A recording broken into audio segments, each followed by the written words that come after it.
Hello बच्चों, आज हम एक वीडियो लेकर आए हैं क्विक रिवीजन सीरीज का, जो कि हमारा साउंड को क्लियर करेगा। केवल एक ही वीडियो है साउंड में, केवल आप थ्योरी को, कंसेप्ट को क्लियर रखिए और साउंड में क्या क्या पढ़ना है। ये बहुत इंपॉर्टेंट टॉपिक्स भी हैं हमारे आईटी के लिए, नीट के लिए, जहाँ से एक दो क्वेश्चन तो गारंटेड होते हैं। अब बहुत ईजी होता है आईटी करने के लिए, आप जानते हैं, या नीट करने के लिए भी, कि हमको हर हालत में हीट, साउंड, लाइट और मॉडर्न फिजिक्स और फ्लूइड मैकेनिक्स, ये 5 चीज बहुत अच्छा होना चाहिए। उसी में एक सीरीज हमारा साउंड है। और साउंड में बहुत ज्यादा मेहनत नहीं करना है, मतलब इनपुट कम है और आउटपुट ज्यादा है। हमने जो साउंड लिया है उसमें मैंने लिख दिया है कि केवल एक वीडियो में ही सब कुछ कर दिए जाएंगे। अब साउंड का स्टार्टिंग लेते हैं कि साउंड में हमारा मुख्य रूप से 4 चीज पढ़ना है। प्रोडक्शन एक हुआ कि साउंड प्रोड्यूस कैसे होगा, सबसे पहले इसकी चिंता। उसके बाद प्रोपगेशन, क्योंकि जब हम मुंह से बोलते हैं तो सबसे पहले वोकल कॉर्ड में वाइब्रेशन होता है, हमारी आवाज निकलनी चाहिए, तो प्रोडक्शन हो गया। अब हम जो बोलते हैं वो मीडियम में जाना चाहिए, तो प्रोपगेशन हो गया। अब उसके बाद कोई श्रोता होना चाहिए सुनने के लिए, तो वो हमारा परसेप्शन हो गया। अब उसको कैसा लगा, अच्छा लगा, खराब लगा, इसके लिए प्रॉपर्टीज हैं। और जब इतना जान जाएंगे ये 4 चीज, तब हम जानेंगे कि साउंड का इफेक्ट क्या है। हमने सबको कैटेगरी में डाला है। प्रोडक्शन तो बहुत आसान है कि प्रोडक्शन तो खाली हो जाएंगे कि आप बीटिंग कीजिए, हैमरिंग कीजिए,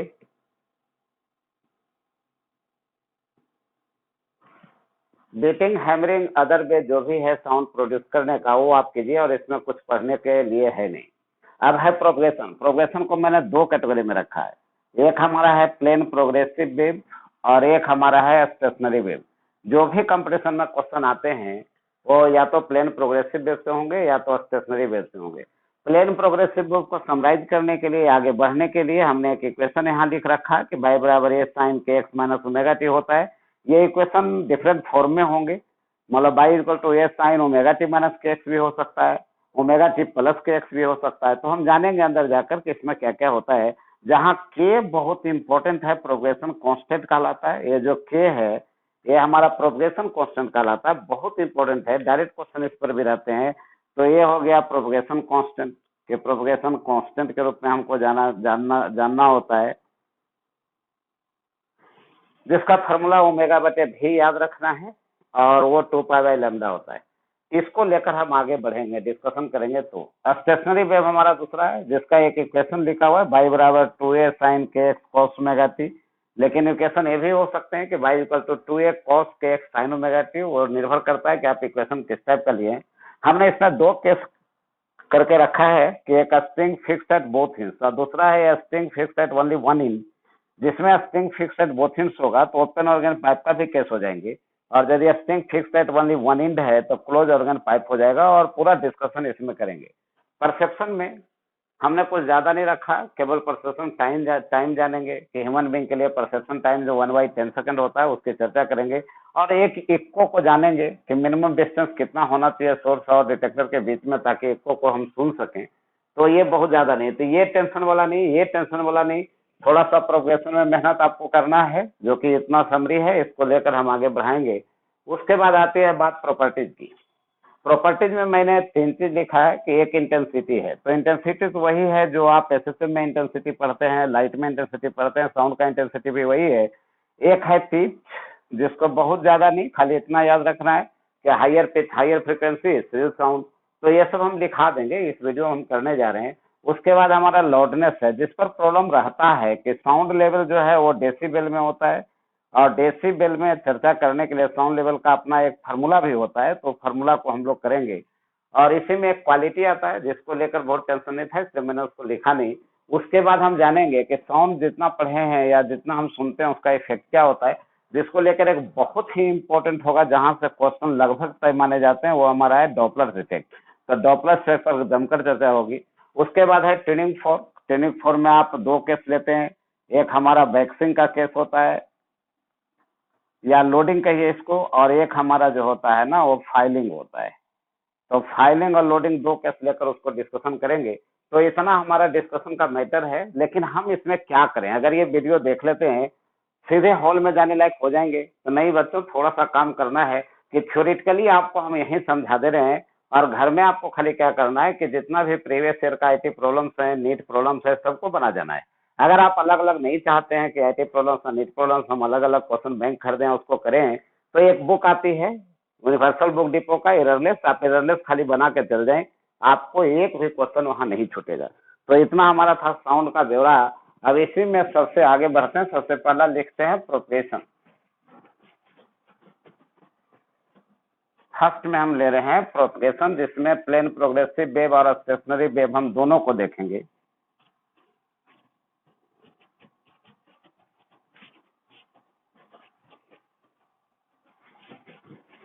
तो सबसे पहला हेडिंग हमारा है प्लेन प्रोग्रेसिव वेव।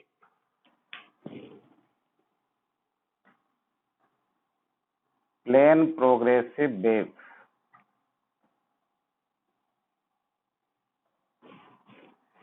इसको समझने के लिए हम क्या किए हैं कि एक स्ट्रिंग लिए हैं, इसमें बम्प उत्पन्न किए हैं और एक इंड इधर हमने फिक्स कर दिया है। एक दीवार है और इसमें एक इंड फिक्स है, ये इंड हमारा जो है ना वो फिक्स्ड है। एक आदमी को इधर हम लिए हैं जिसके हाथ में एक इंड दिए हैं और इसको शर्त डाल दिए कि ये भी इंड हमारा जो है ना वो फिक्स है।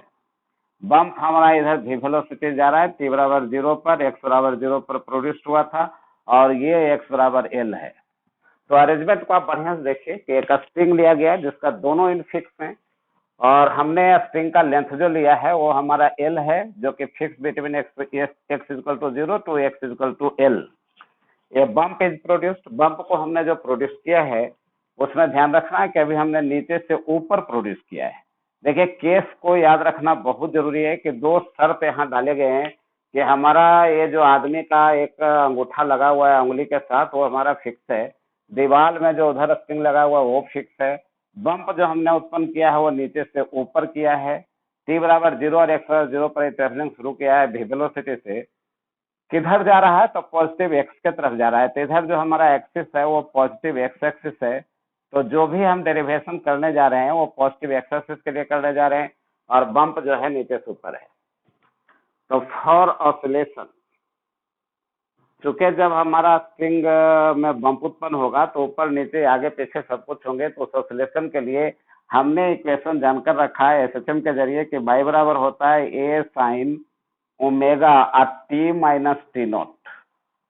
देखिए टाइम इंटरवल दिए कि y बराबर a sine omega t minus t naught, but t naught equal to, अगर हम पहले से कुछ डिस्टेंस तय किए हुए हैं वी वेलोसिटी से तो टी नॉट को हम रिप्लेस कर देंगे x बटा v से, अब y इक्वल टू जो हमारा आ जाएगा a sine omega t minus x बटा v।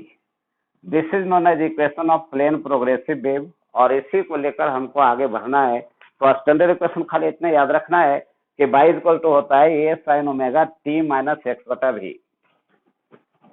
अब इसको लेकर डिस्कशन कर लेते हैं कि अगला हम लिख देते हैं कि डिस्कशन में हम जाएंगे कि क्या क्या इसमें करना है और प्रॉब्लम बनाने के लिए आपको क्या करना है।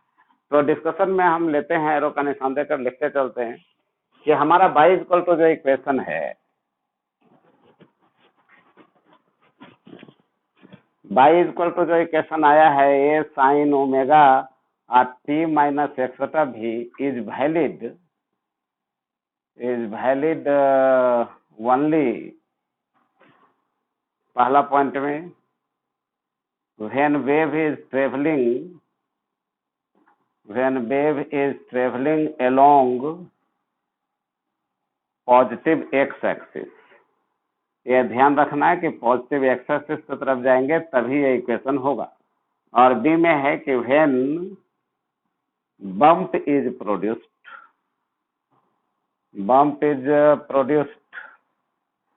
from bottom to top,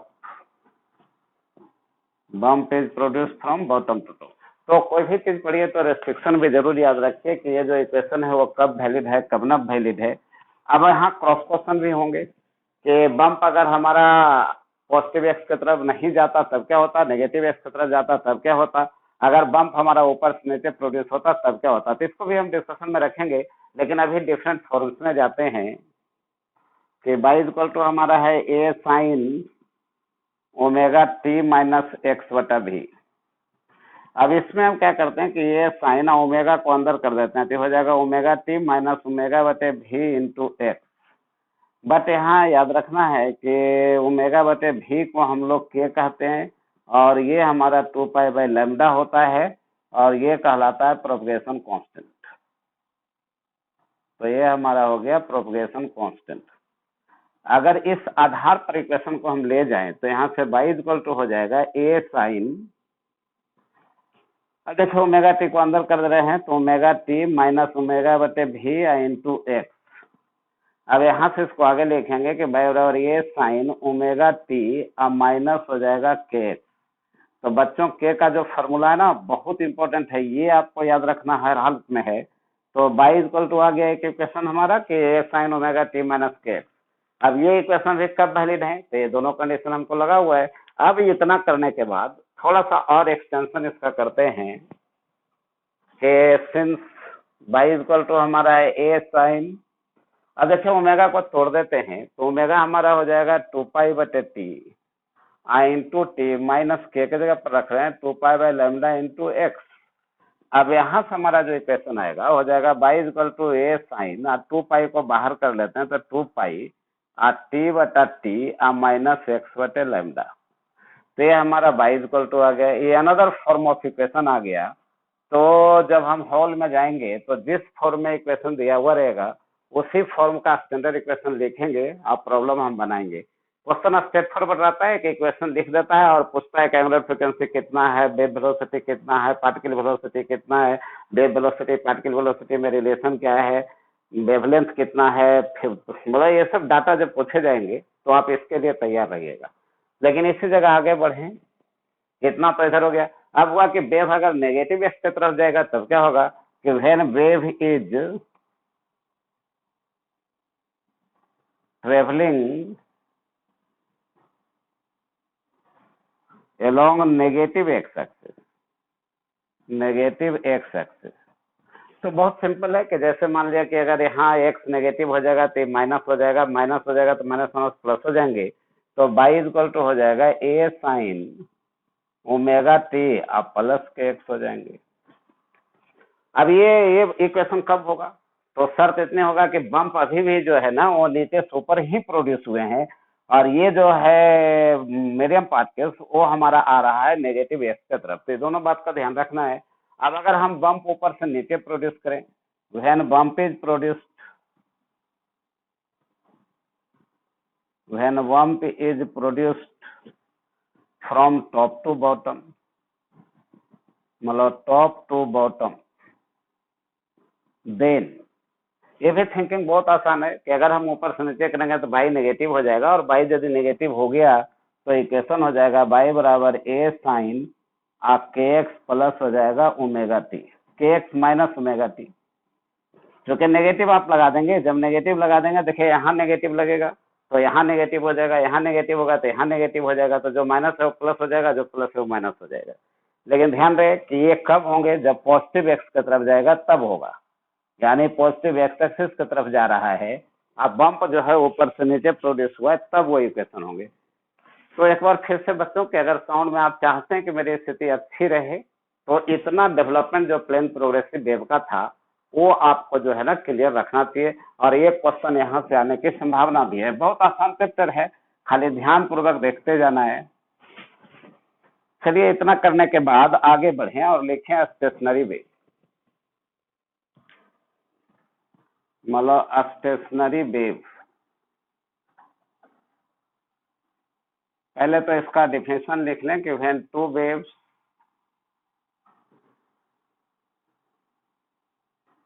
of same amplitude, when two waves of same amplitude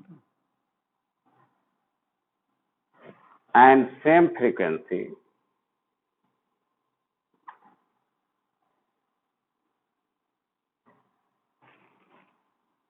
when two waves of same amplitude and same frequencies are superimposed to each other, are superimposed to each other in the opposite direction,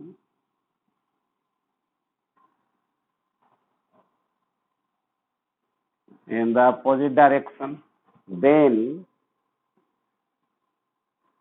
the produced wave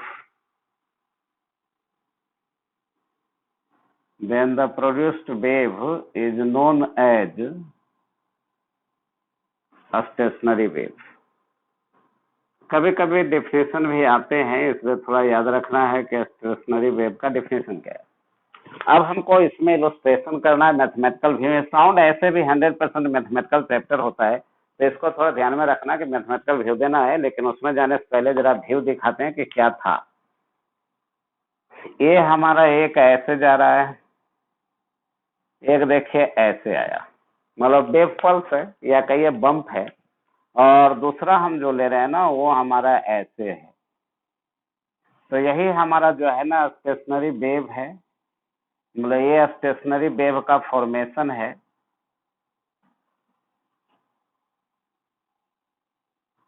अब यहाँ पर end fix था, यहाँ पर भी end fix है, तो यहाँ पर नोड होंगे, ये नोड हम लिख रहे हैं। जहाँ जहाँ हमारा जीरो डिस्प्लेसमेंट है वहाँ पर हमारा नोड है, जहाँ पर मैक्सिमम डिस्प्लेसमेंट है वो हमारा एंटी नोड है।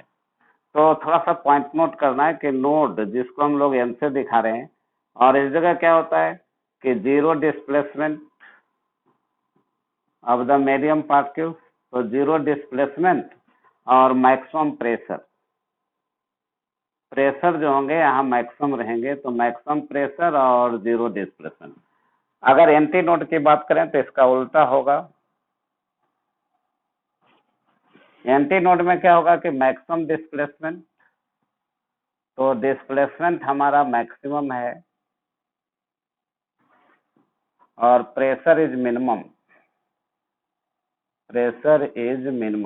तो दोनों बात याद रखना है। डेफिनेशन में डायरेक्ट नीट जैसे कंपटीशन में आते हैं, लेकिन इस जगह थोड़ा सा और ध्यान रखना है कि डेफिनेशन केवल याद रखने से नहीं होंगे, थोड़ा सा आप याद रखिएगा कि 3 कंसेक्यूटिव नोड्स और एंटी नोड्स, यहाँ से यहाँ तक का जो गैपिंग है 3 कंसेक्यूटिव नोड्स या 3 कंसेक्यूटिव एंटी नोड्स, इसको हम लोग कहते हैं एक वेवलेंथ।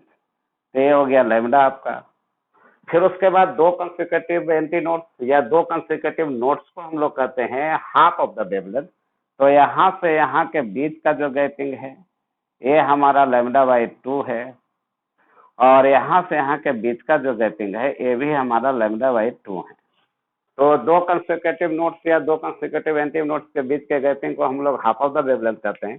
3 कंसेक्यूटिव एंटी नोड्स या नोड्स के बीच को गैपिंग को हम लोग वेवलेंथ कहते हैं। अब बचा एक एंटी नोड और एक नोड। तो यहाँ पर देखिए एक एंटी नोड है और ये एक नोड है, इसको हम लोग कहते हैं λ/4।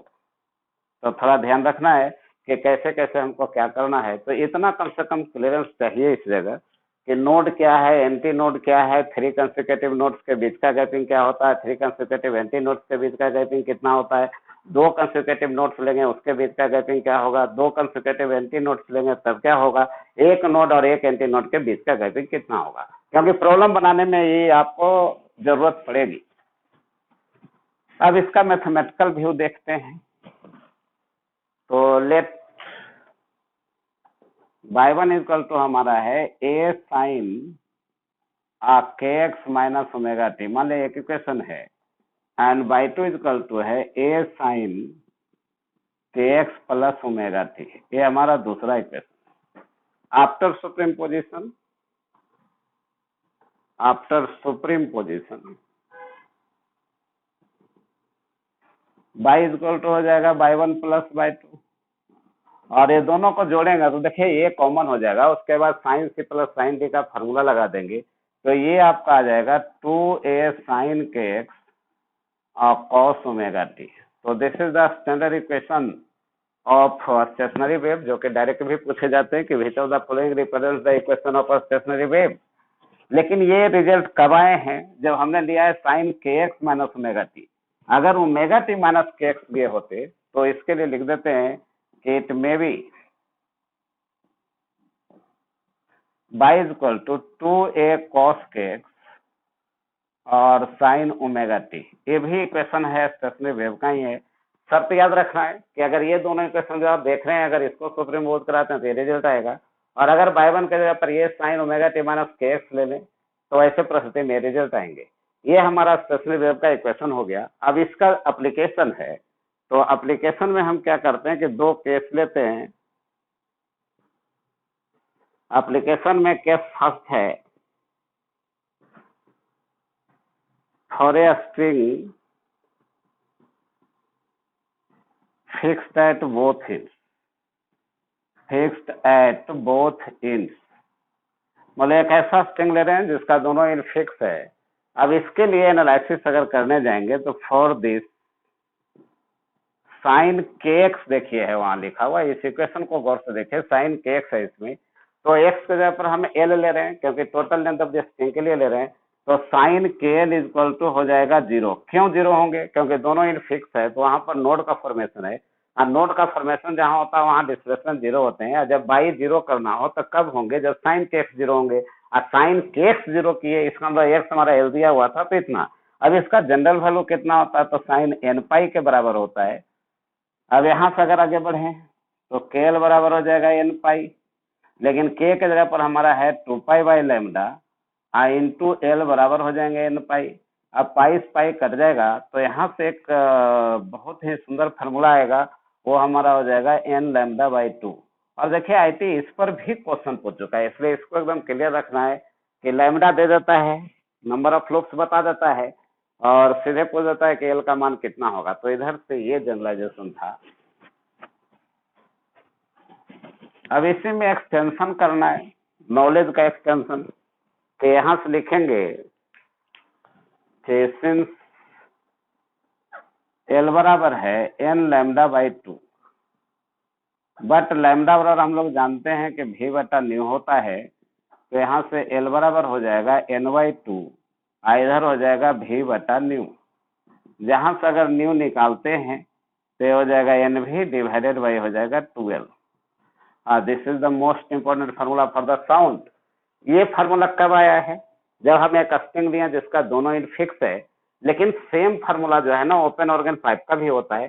सो यहाँ पर हम लिख दे रहे हैं कि string fixed at both ends के लिए तो हुआ ही, साथ साथ ही ओपन ऑर्गन पाइप के लिए भी है, तो अलग से पढ़ने की जरूरत नहीं है। तो ओपन ऑर्गन पाइप भी इसी जगह हो गए। तो ओपन ऑर्गन पाइप का केस रहे या string fixed at both ends रहे, दोनों का रिजल्ट हमारा सेम होता है। अब यहीं पर फ्रीक्वेंसी का रेशियो भी पूछे जाते हैं, तो कुछ कुछ सपोर्ट इस जगह डाल रहे हैं कि अगर हमसे पूछ देगा कि फ्रीक्वेंसी का रेशियो क्या होंगे इस जगह, तो nu 1 is to nu 2 is to nu 3 and so on is equal to हो जाएंगे। देखिए एन बराबर 1 डालेंगे तो फंडामेंटल आ जाएगा, एन बराबर 2 डालेंगे सेकेंड हार्मोनिक होंगे, थर्ड डालेंगे थर्ड हार्मोनिक होंगे। तो हमारा यहाँ पर क्या हो जाएगा ना कि ये हो जाएगा 1 is to 2 is to 3 is to and so on. That means क्या होगा कि that means all harmonics are present, all harmonics are present। तो अगर हार्मोनिक्स का रेशियो पूछ देता है तो 1:2:3 आएंगे, और इसलिए कहा गया ऑल हार्मोनिक्स आर प्रेजेंट। अब हार्मोनिक क्या है इसके लेकर एक एग्जांपल दे देते हैं कि मान लिया कहीं लिखा हुआ है 10 हर्ट्ज, 20 हर्ट्ज, 30 हर्ट्ज, 40 हर्ट्ज, ऐसे करके फ्रीक्वेंसी लिखा हुआ है, तो all frequencies are said to be harmonic. इसका मतलब कि जितना भी ये फ्रीक्वेंसी है सभी के सभी जो है ना हार्मोनिक्स कहलाएंगे। इस पर एकदम थोड़ा बच्चों बढ़िया से याद रखना है कि all frequencies are said to be harmonic. First is the fundamental, ये पहला जो है ना ये आपका कहलाता है फंडामेंटल, ये हो गया फंडामेंटल। एंड रेस्ट आर, जो बाकी बच गए, these are known as overtones. तो ये सब टर्म साउंड के प्रॉब्लम बनाने में खूब आएंगे। और यहाँ से कंक्लूजन भी क्या निकला कि अगर हम सेकेंड ओवरटोन बोलते हैं इसका मतलब थर्ड हार्मोनिक हो जाता है, तो सेकेंड ओवरटोन का मतलब है थर्ड हार्मोनिक, मतलब ये हो जाएगा थर्ड हार्मोनिक। तो प्रॉब्लम बनाने में इस बात का ध्यान रखना है। तो देखिए फिर से एक बार कि हमने जो लाया था फ्रीक्वेंसी का फॉर्मूला, उसमें फ्रीक्वेंसी का रेशियो अगर पूछ दे तो रिजल्ट आया है कि all harmonics are present. Harmonic क्या है? तो जितने भी फ्रीक्वेंसी है all frequencies are said to be harmonic. First is the fundamental and rest are overtone. अब सेकंड ओवरटोन कहता है find the frequency of second overtone. for an open organ pipe, so we have to find out the frequency of the third harmonic. अब इसी जगह fundamental frequency क्या होंगे ये भी पूछता है। तो फंडामेंटल फ्रीक्वेंसी जो होंगी, मतलब फंडामेंटल फ्रीक्वेंसी, तो फंडामेंटल फ्रीक्वेंसी के लिए हम n बराबर 1 रखेंगे for this n equal to 1 और न्यू बराबर हो जाएगा v/12।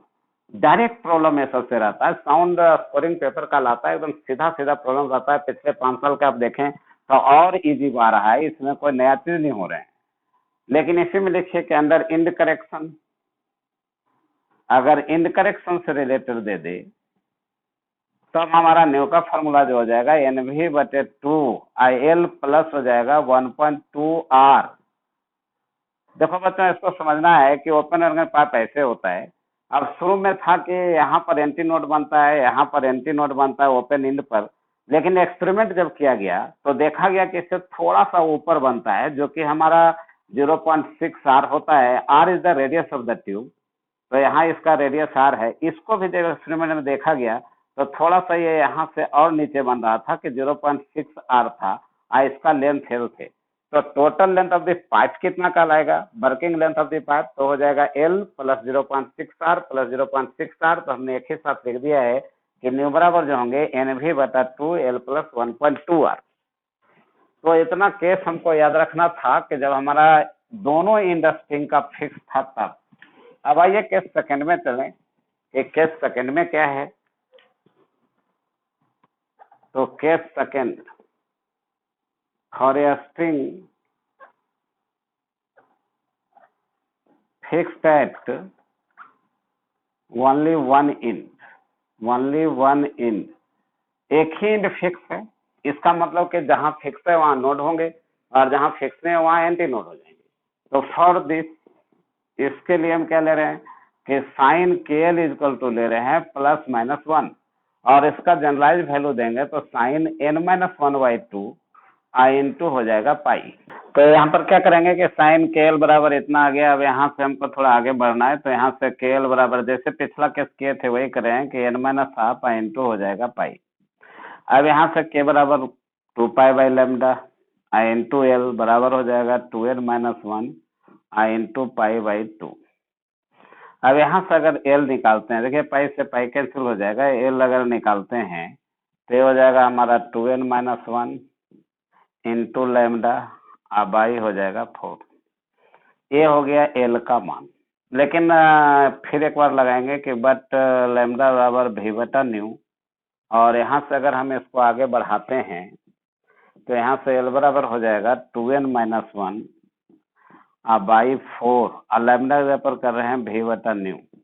तो चलो बच्चों यहाँ से न्यू निकालेंगे तो हो जाएगा 2n-1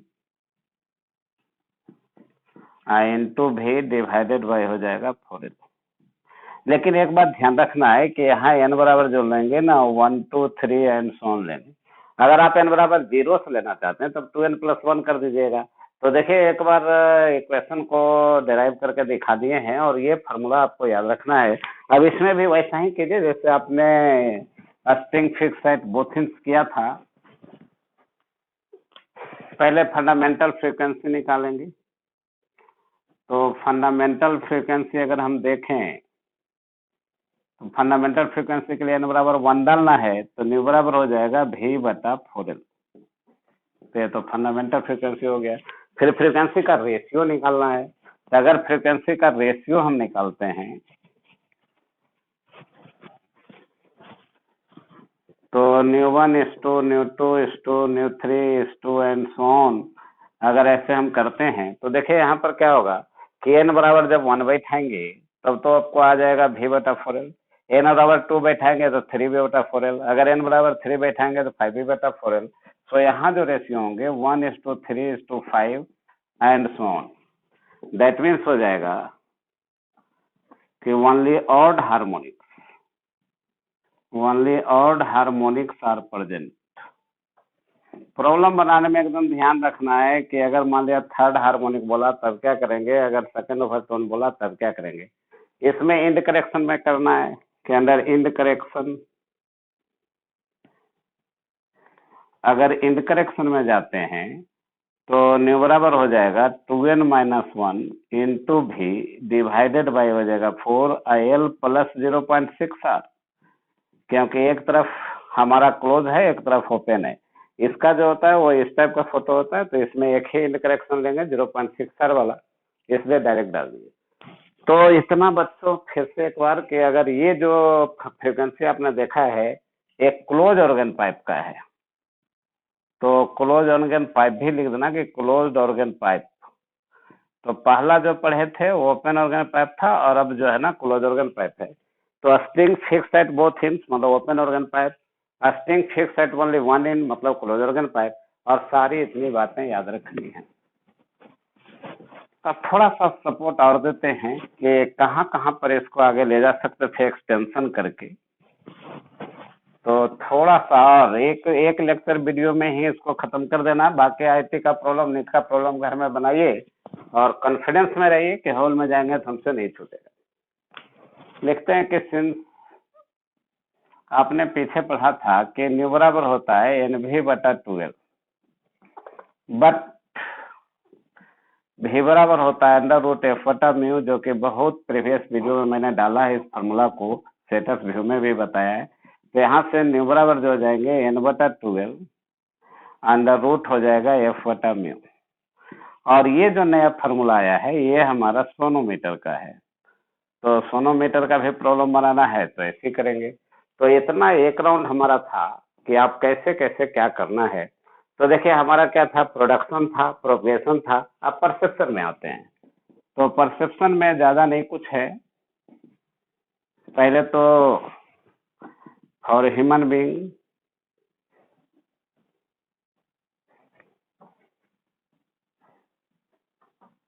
टाइम ऑफ परसेप्शन जो है, टाइम ऑफ परसेप्शन ये T = हमारा होता है 1/10 सेकेंड। यानी कि इतना सेकंड के अंदर अगर आपको बोल दिया जाए तो आप उसको सुन नहीं पाएंगे, मतलब समझ नहीं पाएंगे, डिस्टिंग्विश नहीं कर पाएंगे।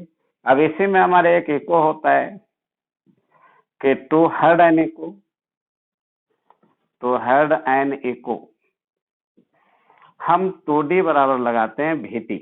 ये फार्मूला लगाते हैं, प्रॉब्लम बनाना हो तो इसी पर बनाएगा। 2D क्यों? क्योंकि साउंड यहाँ से जाएगा, फिर वहां से इको उत्पन्न होगा, फिर साउंड लौट कर आएगा, तो ये हो गया 2D। अब यहाँ से 2 मतलब D बराबर हो जाएगा V, जो कि 330 मीटर पर सेकंड ले रहे हैं, डिवाइडेड बाई 2 गुने 1/10 इतना मीटर। यानी ये हमारा 0 कर देंगे और आ जाएगा 16.5 मीटर। तो कभी कभी पूछ देता है कि मिनिमम डिस्टेंस कितना होना चाहिए को सुनने के लिए, तो हमारा 16.5 मीटर है। तो परसेप्शन में कुछ ज्यादा नहीं है। अब प्रॉपर्टीज में आइए। प्रॉपर्टीज में क्या है कि सबसे पहले बात होती है इंटेंसिटी की। तो इंटेंसिटी तो आपको सीधा रिजल्ट याद रखना है कि इंटेंसिटी जो होता है I1 + I2 + 2√I1I2 cos phi, जो इंटेंसिटी का हमारा एसएचएम के केस में होता है वही इंटेंसिटी यहाँ भी होते हैं। अब यहाँ मैक्सिमम कब होंगे, मिनिमम कब होंगे, मैक्सिमम का वैल्यू कितना होगा, मिनिमम का वैल्यू कितना होगा, ये सब याद रखिएगा। और साथ साथ ये भी याद रखिएगा कि इंटेंसिटी होता है एनर्जी पर यूनिट एरिया और पर यूनिट टाइम।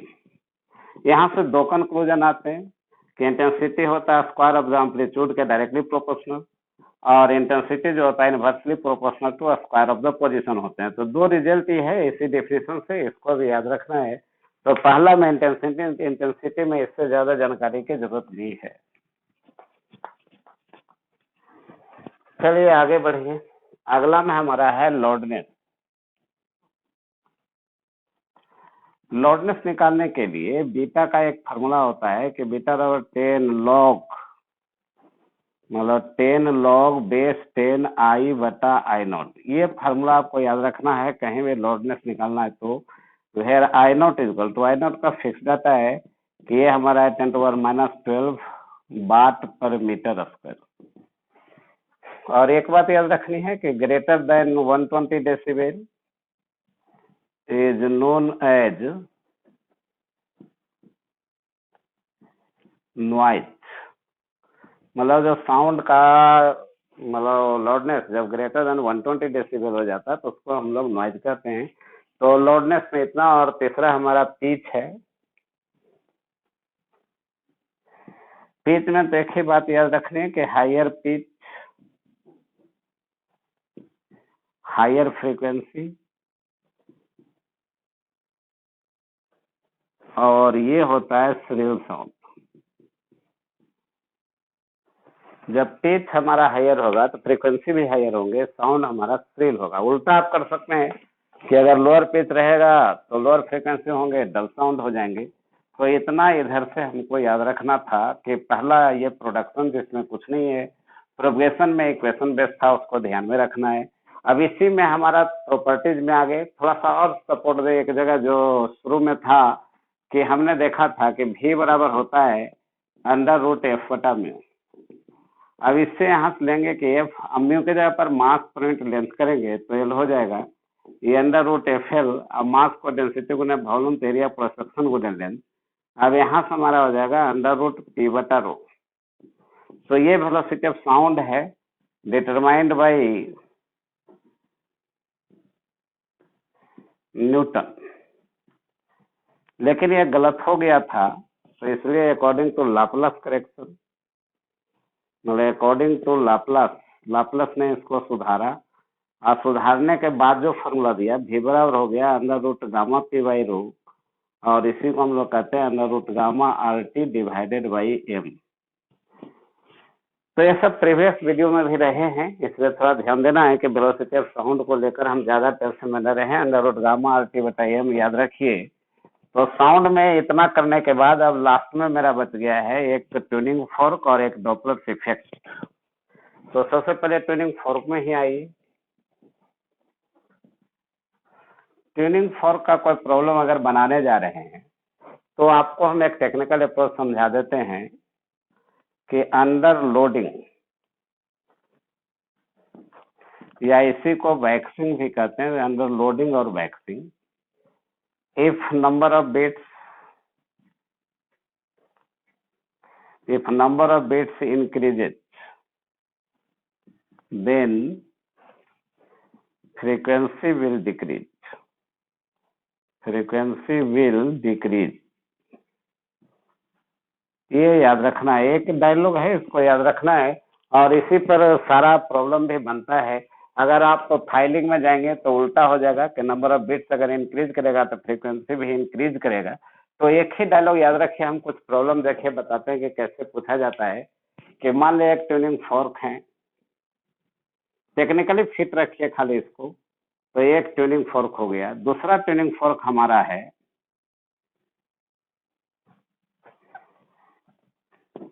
देखिए ये हमारा नॉन फ्रीक्वेंसी का है। मान लिया 256 हर्ट्ज है, इतना फ्रीक्वेंसी का ट्यूनिंग फॉर्क है। इसका फ्रीक्वेंसी हमको मालूम नहीं है, अब इसका निकालना है। तो शुरू में जो नंबर ऑफ बिट्स था, तो नंबर ऑफ बिट्स इनिशियल जो थे, मतलब इनिशियल नंबर ऑफ बिट्स, ये हमारा मान लिया 4 था। अब दोनों ट्यूनिंग फॉर्क को साउंडेड किया गया। तो साउंडेड जब किया गया तो नंबर ऑफ बिट्स जो हो गए वो 6 हो गए।